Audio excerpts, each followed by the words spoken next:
Sir, जब हम पानी में बहुत देर तक रहते हैं तो हमारे हाथों में ऐसे रिंकल्स क्यों आ जाते हैं?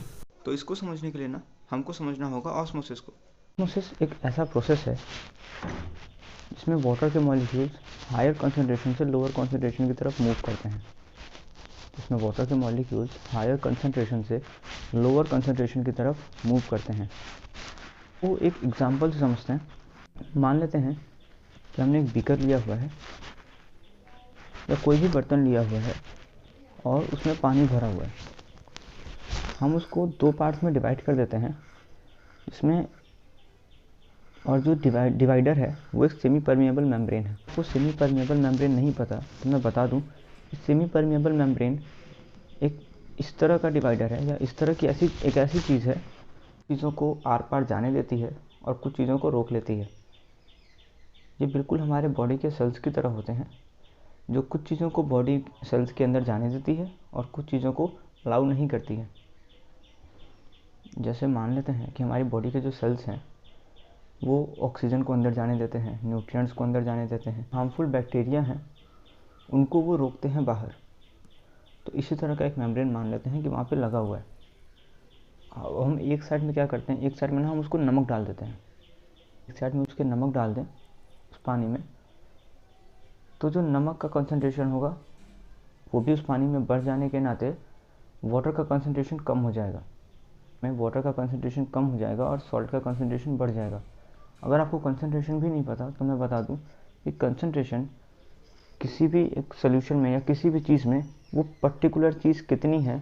अगर हम सॉल्ट सोल्यूशन की बात करें, नींबू पानी की बात करें, तो उसमें सॉल्ट कितना है, उसमें शुगर कितना है, ये सॉल्ट या शुगर की कंसंट्रेशन है। 1 चम्मच 2 चम्मच या ग्राम्स में ऐसे जो भी है, तो ये कहेंगे कि ये कंसंट्रेशन है शुगर का इस सोल्यूशन में। तो हमने क्या किया, हमने बीकर में ऐड कर दिया सॉल्ट को। तो आप देखेंगे कुछ समय बाद ना जिस तरफ सॉल्ट ऐड किया है ना, वाटर उस तरफ से जिसमें सॉल्ट ऐड नहीं है वहाँ से धीरे धीरे फ्लो करके उस तरफ चले जाएगी जहाँ पे सॉल्ट एडेड है, जिस पार्ट में उस बीकर के सॉल्ट एडेड है। ऐसा इसलिए होता है क्योंकि इस तरफ जिसमें सॉल्ट एडेड नहीं है वहाँ पे वाटर कंसंट्रेशन ज़्यादा है और इस तरफ वो सॉल्ट के साथ मिक्स होने के नाते वाटर का कंसंट्रेशन सोल्यूशन में कम हो गया है। तो वाटर इस तरफ से उस तरफ जाकर उस कंसंट्रेशन को वापस से स्टेबल करेगा। तो इस प्रोसेस को हम कहते हैं ऑस्मोसिस। इस प्रोसेस को हम ऑस्मोसिस कहते हैं और ये हमारे लाइफ के बहुत सारे हिस्सों में हम देखते हैं, पर हम जानते नहीं कि वो वहाँ इस्तेमाल हो रहे हैं। जैसे अंडों को बॉईल करना